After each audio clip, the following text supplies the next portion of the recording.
On 28th October 2023, inside a quiet estate in Los Angeles, hidden from the glare of paparazzi, a television icon was found dead. We're talking about Matthew Perry, the sharp-witted actor who brought laughter to millions as the character Chandler Bing on the hit show Friends.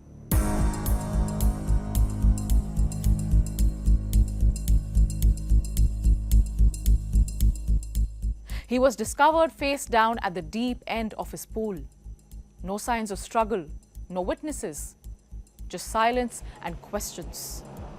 Was it a tragic accident, or was it a long hidden battle lost? Was there more beneath the surface of Hollywood's sparkling waters? The Los Angeles County Medical Examiner's Office attributed his death to an accidental overdose of ketamine. It's a hallucinogenic anesthetic that in recent years has gained popularity as an off-label, unregulated treatment for depression.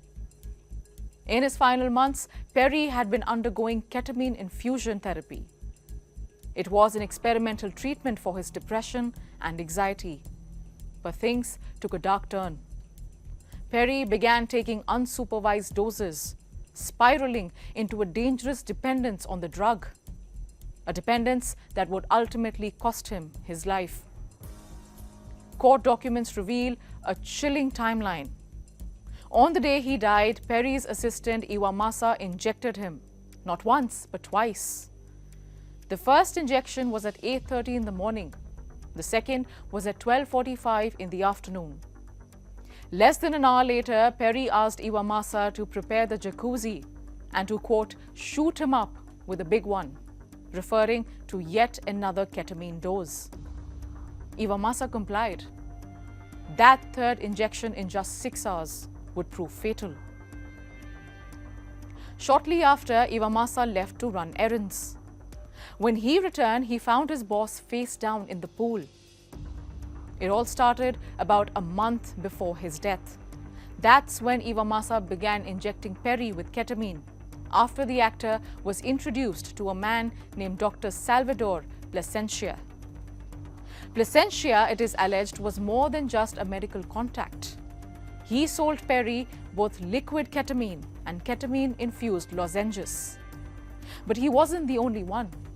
Soon, more names entered the picture, like Eric Fleming, another alleged supplier feeding Perry's growing dependence. And then there was her, Jasveen Sangha. On the streets, they call her the Ketamine Queen, a name that would soon become infamous.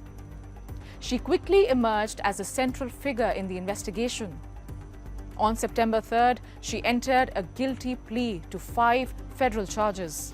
1 count of maintaining a drug-involved premise, 3 counts of ketamine distribution, and 1 devastating count, distribution resulting in death or serious bodily injury. Prosecutors say that in the month leading up to the actor's death, Sangha and Fleming sold 51 vials of ketamine, vials that were delivered straight to Perry's assistant Iwamasa. But when the news of Perry's death made headlines, Sangha panicked. She contacted Fleming through the encrypted messaging app Signal, urging him to wipe their entire conversation history. A dual citizen of the US and the UK, the so-called Ketamine Queen has been in federal custody since August 2024 and now faces up to 65 years in prison. Her attorney says that she's, quote, taking responsibility for her actions. But for Matthew Perry, it is already too late.